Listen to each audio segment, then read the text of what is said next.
Good morning. So yeah, my name is Elijah. I am a water resource specialist at the city of Phoenix. Just for a little bit of background on me, I've been around the water industry pretty much my entire life. My dad was a water manager, and growing up in Southern California, drought was just an inescapable part of life. I've learned a lot since then, but one of the things that I always remember is what it's like to come into these topics for the first time. I'm not going to pretend that water is a really simple thing. It's convoluted. There's a lot of different questions that people have. So hopefully I'll be addressing some of those for you today. The goal of this is just to kind of give you a general idea about Arizona water resources, specifically how they relate to Phoenix. There are going to be three parts to this discussion. First is going to be talking about how we got here. Second is what we're doing right now. And third is going to be things that you guys can do around the home to kind of help us in our efforts. Let's go deep back into time now. Way back around 500 CE, the Hohokam culture first started here in the valley. I'm referring to them as the Hohokam culture because we don't know what they called themselves, and this is just a general name for the peoples who occupied the valley. What we do know about them is that they were amazing engineers. They set up a large irrigation system that pretty much encompassed the entire valley. But now, where did that water come from? The Hohokam culture got the irrigation water from the Salt River. The Salt River has its headwaters up around Flagstaff. The water then flows down southeast to the Superstitions, when it then cuts back west, down back here towards Phoenix. When white settlers first settled here in the valley, they used this irrigation system that they had, and that's what started pretty much what we know here in Phoenix. It was an agricultural community. And that system of irrigation canals became the SRP system.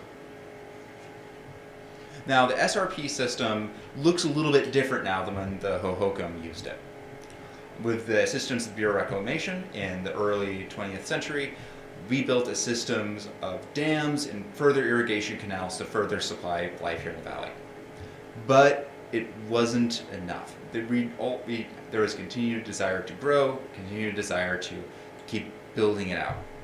As people were looking for water resources, they found one right under their feet, and that was groundwater.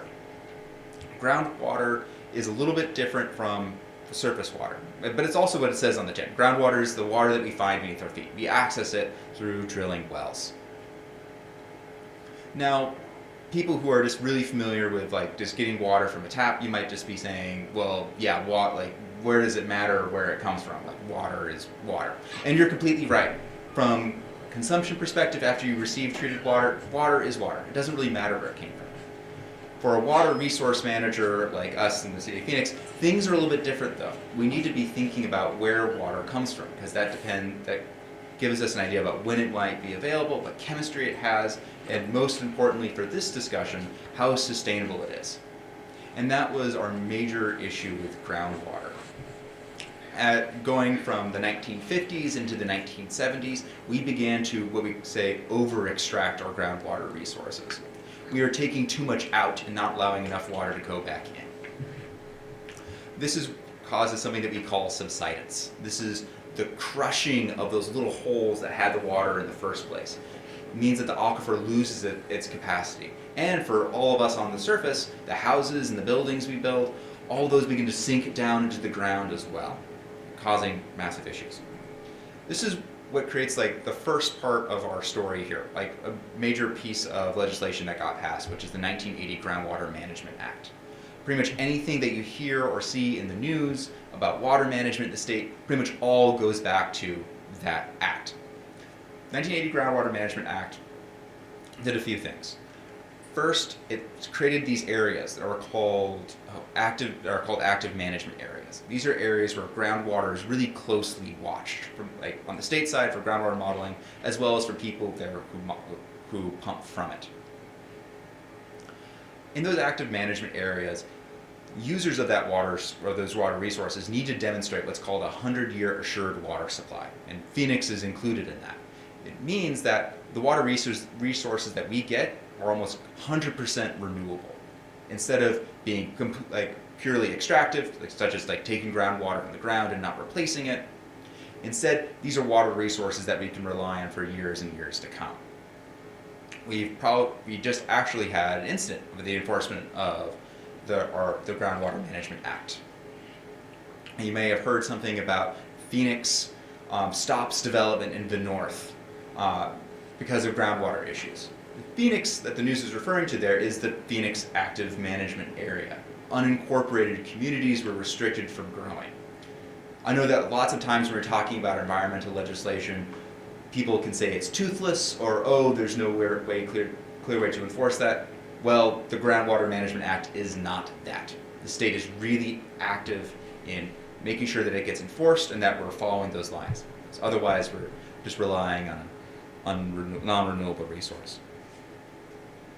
So going past the 1980s, Phoenix had to rethink a few things. We knew that we couldn't be as dependent on groundwater as we had become. We had to go find an alternative resource.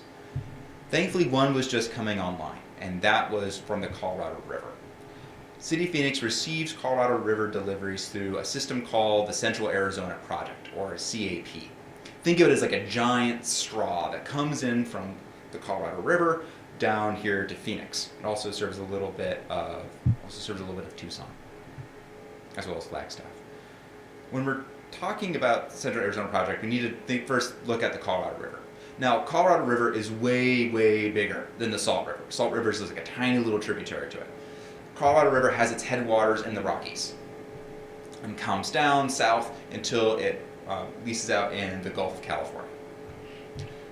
When we're thinking about water resource management on the Colorado, we're pretty much talking about two major reservoirs, Lake Powell and Lake Mead.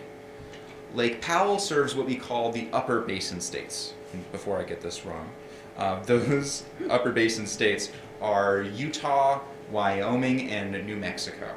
Oh, and Colorado. The lower basin states are served by Lake Mead. Lower basin here is Arizona, California, and Nevada. Now, Arizona was admittedly a little bit late to the game of getting water out of the Colorado River. Under the law of the river, that kind of determines who gets what water when, that means that we were lower priority. Even though we got a certain amount of volume out of it, it meant that everybody else needs to receive deliveries of that water first, before Arizona does. Now, back when we first started getting water from the Colorado, we didn't see that as that big of an issue. We thought we understood the Colorado River system very well. We understood like its ebbs and its flows. And so we thought that this was going to be a good bet. But things changed. I'll get to some questions at the end. Don't worry, we'll circle back. Things changed a little bit. Biggest one is that the Colorado River Basin, or specifically the headwaters there in the Rockies, are getting hotter and they're getting drier. This is also compounded by a long-standing drought. As they get hotter and drier, the snow melt, which is the kind of the fuel for the river, it means that simply less of it falls, and that does fall just gets lost in the atmosphere. The snow just sublimates, just goes right back. This means that we're seeing really steady decreases in the total amount of water that is left in the system, and that's reflected in Lake Mead and Lake Powell. If you've been up there or if you've seen photos, you'll see like the bathtub ring going down from the side. That's just an indication of how much less water is in the system than we would expect it to be. And we don't see this trend reversing. In the most recent forecast that I saw from the Colorado River, this is like a publicly available report, it shows us staying at what's called a Tier 1 shortage, like for the indefinite future. This is the U.S. Bureau of Reclamation's way of saying that shortage isn't a temporary condition, it's becoming a way of life. That kind of brings us up to the present day. The City of Phoenix is still fairly dependent on Colorado River and makes up about 40% of our water supply. Salt River Project is 58%, and groundwater is now just 2%. We really are proud of the robust water resource portfolio that we've built, and we've added different contingencies, but it doesn't mean that the system is invulnerable. We need to be taking proactive steps each and every day to make sure that we're providing everyone in Phoenix water that is safe, clean, and lots of it. So, let's talk a little bit about what we're currently doing right now in the city. I'll kind of talk about the infrastructure things first. Way back in, I think a few years ago now, actually I think 2010s, we were talking about ways to move water around the city more. And that created our drought pipeline project. It's a series of pipes that moves water from places where we have a good amount of it, the areas that are like from Salt and Verde rivers, and move those to areas that are now just purely dependent on Colorado River water. That project has just wrapped up. Those lines are all operational. We're really happy to see that. We're also looking for further infrastructure upgrades too. We have been in discussions about raising Bartlett Dam. That's a dam on the Salt River that would provide additional water supply to Phoenix. We're also investing in advanced water purification to create another alternative water supply. But when we're talking about infrastructure doesn't get built in a day. There are a lot of things there are a lot of studies that need to be done. There's a lot of work that needs to be completed. There's a lot of review that needs to be done. A lot of these infrastructure pieces are going to be state of the art, and that requires an additional level of review before we start turning on the taps for it. So for the issues that we face right now, when we're thinking about ongoing Colorado River negotiations, when we're thinking about the enforcement of the Groundwater Management Act, we need to be really proactive in thinking about what we can do today. I'm really proud to say that the City of Phoenix has done a lot of effort on that. We've implemented our large water user ordinance. This requires that all new large water users that are coming into the city, or ones that are going to be sized up to being a large water user, submit our water conservation plan to us for us to review. And we also have our desert development policy, which has that any new development or any rezoned development that's going to be going on, that there are zoning stipulations in place that make sure that those developments are as water efficient and as water responsible as they possibly can be.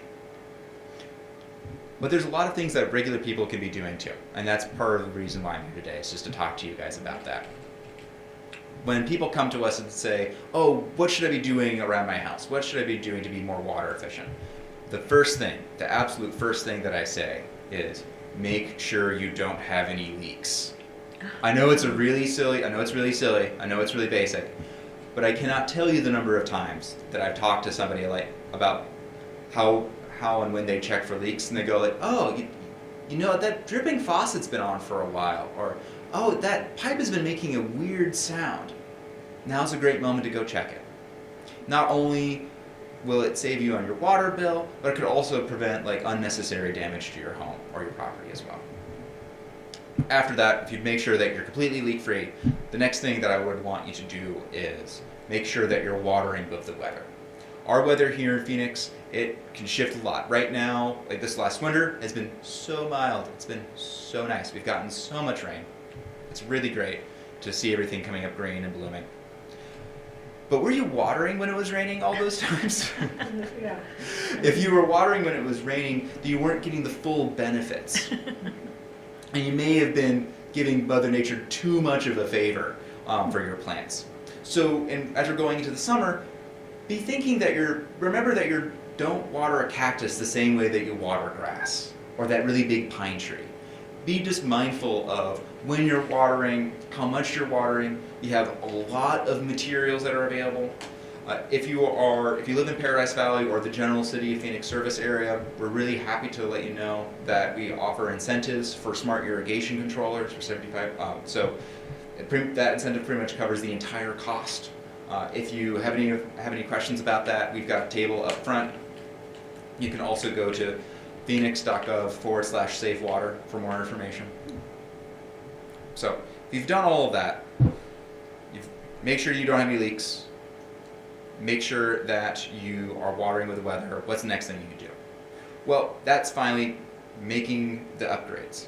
So if you have a washing machine that you think is that you can't remember the last time it was replaced, or maybe it came reinstalled with your home, or if you have a lot of grass in your front yard and you've been thinking about replacing it, those are great things that you can be working towards. For those fixtures or washing machines, dishwashers, all of that stuff, just look for the Energy Star or EPA WaterSense label. Those programs are very robust and can provide you great recommendations on what to do. For desert landscaping, we at the city have done a lot of work to make sure that you guys have all the resources that you need. We've got xeriscape plans up front, and I'm happy to let everybody know that we're going to be launching a residential grass incentive this winter. So if you've been putting it off because you've been thinking, oh, it does cost money, I'd be happy to let you know that it's going to be for $2 per square foot. We're going to try to make the process as easy as you can for everybody to do, to make sure that we can get this money out the door. I have a feeling that it'll also be pretty generous as well. We have a grant from the state to do this work, and we're really happy to have the opportunity to do so. So, I believe that wraps up all the things I planned to talk about. I know that was a little bit quick. So if anybody has any questions or wants any clarifications on anything I've said, just please let me know. I think, let's go to you first, because you had your hand up. This may be a little bit, we may have to take a right turn here, but this church has been involved with water delivery to the Navajo Nation, but it's been bottles of water, which, it's not involved with the development of wells. It's just meeting the current need, which is wonderful. I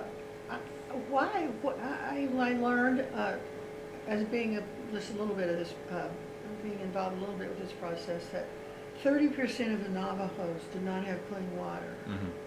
And I've taught at ASU, I've taught nurses and first responders and that sort of thing.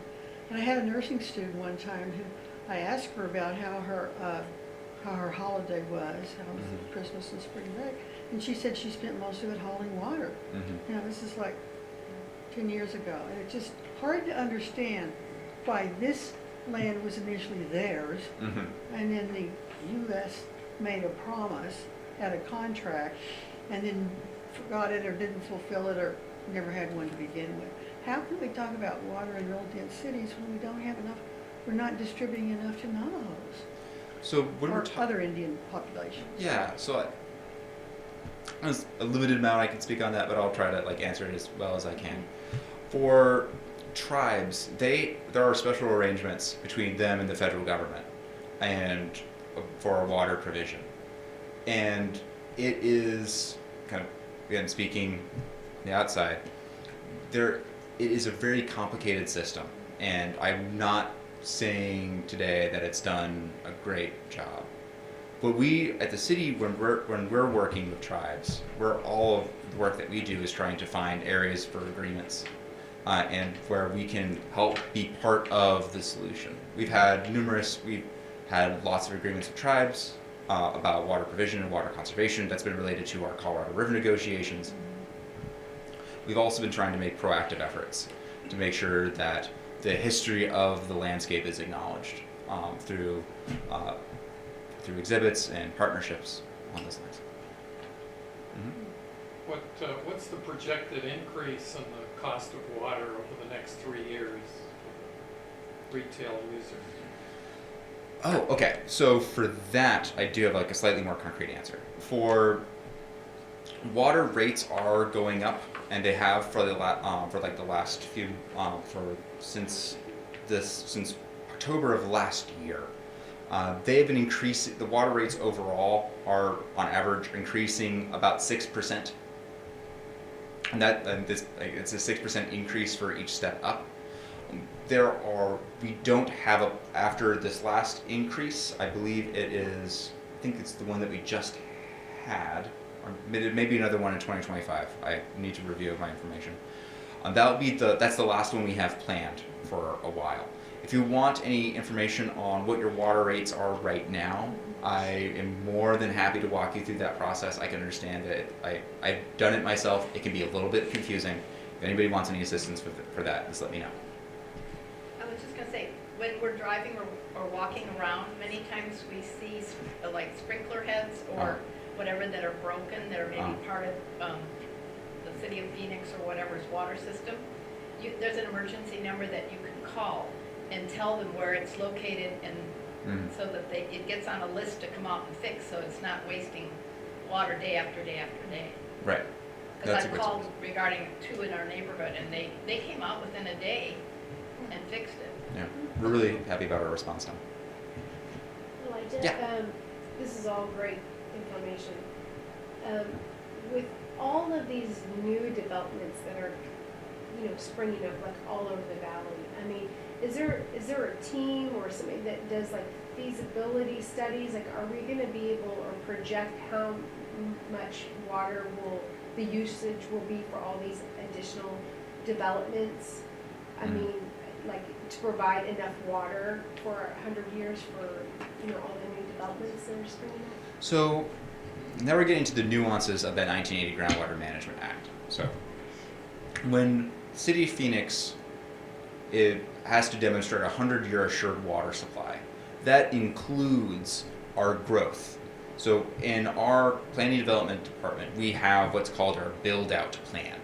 That's what the city will look like when all the area that we expect to be incorporated, or that's in our plan for incorporation, will be, everything will be there. That assured water supply designation takes all of that growth into account as part of the numbers that we provide to the state. So to answer your question, yes, that's part of like the general plan. When it becomes a little bit trickier is for communities that were not planning on being incorporated or who lay outside of an incorporation plan. That is, if you heard anything about, as I alluded to before in the news, that there were several communities that who were expecting to be incorporated later, but not during the building phase. Those were the communities that got hit by the decision. Those planning communities were the ones that got hit by the decision that they were not going to be, that development was going to exceed the assured water supply designation. And that's when that was the reason why that they had to cease development. I know that there's ongoing conversations about restarting that development. That's more of an appropriate conversation for your state representative than it is for me. Comment about building out. Part of it makes a huge difference where. Yeah. So if you're talking about the southeast part of the valley, which is not the city of Phoenix, so Mm-hmm. it's not part of your purview, but huge growth in Chandler, Mesa, Gilbert, and all those areas. Their groundwater is actually increasing because they're taking land out of agriculture. And so the groundwater level is actually going up. Yeah. Because you use a lot less water when you have huge housing developments than you do when you're growing cotton. And so that's actually benefiting the groundwater issue. But when you talk about North Phoenix, that was never, in the desert areas, that was never agriculture.